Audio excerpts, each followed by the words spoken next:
हम सब ने कभी न कभी ये ज़रूर सोचा है कि ये सब कुछ, ये दुनिया, ये तारे, ये आकाश गंगाएं, ये सब कहाँ से आया?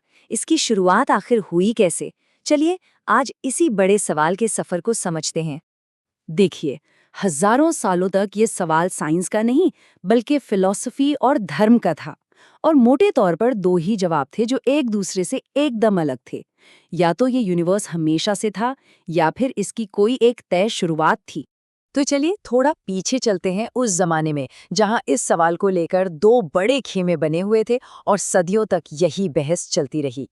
तो देखिए, एक तरफ वो लोग थे जिनका मानना था कि यूनिवर्स को किसी खास समय पर बनाया गया था। उनका लॉजिक सिंपल था, हर चीज का कोई ना कोई कारण होता है ना?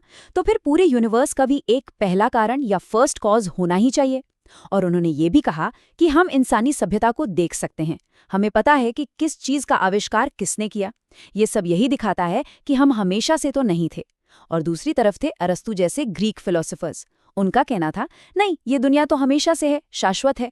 और जो ये लगता है कि सभ्यता अभी शुरू हुई है, वो इसलिए क्योंकि समय समय पर बाढ़ जैसी बड़ी आपदाएं आती हैं और सब कुछ फिर से जीरो से शुरू हो जाता है।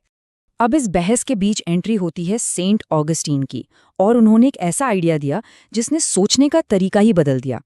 उनसे किसी ने पूछा, अच्छा, अगर भगवान ने दुनिया बनाई तो बनाने से पहले वो क्या कर रहे थे?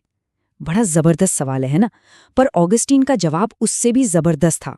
उन्होंने कहा, टाइम यानी समय, वो तो यूनिवर्स के साथ ही बना था। यूनिवर्स से पहले टाइम था ही नहीं।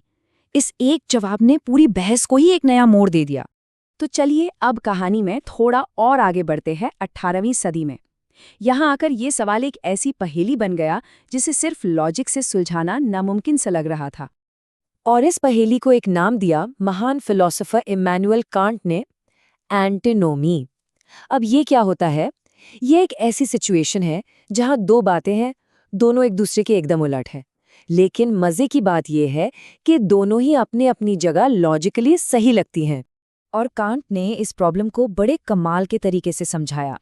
पहला तर्क ये था कि अगर यूनिवर्स की कोई शुरुआत नहीं थी तो इसका मतलब है कि आज से पहले अनंत समय बीत चुका है, जो सुनने में ही बड़ा अजीब लगता है ना? लेकिन इसका उल्टा तर्क भी उतना ही मजबूत था। अगर मान लें कि यूनिवर्स की शुरुआत हुई तो सवाल ये उठता है कि वो किसी एक खास पल में ही क्यों शुरू हुआ, उससे पहले जो अनंत समय था उसमें क्यों नहीं? तो बस बात यहाँ आकर अटक गई थी। ऐसा लग रहा था कि ये पहेली सिर्फ दिमागी कसरत से कभी सुलझेगी ही नहीं। और बस यहीं कहानी में आता है एक जबरदस्त ट्विस्ट। ये बहस अब फिलोसोफर्स की किताबों से निकलकर सीधा एस्ट्रोनॉमर्स की टेलीस्कोप तक पहुंचने वाली थी। सोचिए, सदियों तक, अरस्तु से लेकर कांट तक, सब एक ही जगह अटके हुए थे। ये सवाल बस फिलॉसफी का सवाल बना रहा। और फिर साल आया 1929, और इस एक साल ने सब कुछ बदल कर रख दिया। तो 1929 में एडविन हबल नाम के एक एस्ट्रोनॉमर ने अपनी दूरबीन से कुछ ऐसा देखा जो बहुत ही सिंपल था पर जिसके मायने बहुत गहरे थे। उन्होंने देखा कि आसमान में कहीं भी देखो, जो दूर की गैलेक्सीज हैं वो हमसे तेजी से दूर भाग रही हैं। अब इस ऑब्जर्वेशन का मतलब क्या हुआ? इसका एक ही मतलब निकल सकता था कि अगर सारी गैलेक्सीज एक दूसरे से दूर जा रही हैं तो मतलब हमारा पूरा का पूरा यूनिवर्स ही फैल रहा है, बिल्कुल एक गुब्बारे की तरह जिसे फुलाया जा रहा हो। और बस इसी एक साइंटिफिक फैक्ट ने उस सदियों पुरानी फिलोसॉफिकल बहस को सुलझाने का रास्ता दिखा दिया जिस पर सब लोग अटके हुए थे। अब जरा सोचिए, अगर हम टाइम को रिवर्स कर दें तो मतलब अगर यूनिवर्स आज फैल रहा है तो इसका सीधा सा मतलब है कि कल वो थोड़ा छोटा था, परसों और छोटा था। और अगर हम ऐसे ही समय में पीछे और पीछे जाते जाएं तो एक वक्त ऐसा रहा होगा जब यूनिवर्स की हर एक चीज, हर गैलेक्सी, हर तारा, हर ग्रह, सब कुछ एक ही जगह पर एक सिंगल पॉइंट पर सिमटा हुआ था।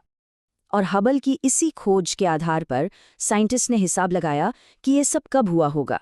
ये जो ग्रैंड बिगिनिंग थी, ये आज से करीब 10 से 20 अरब साल पहले हुई थी।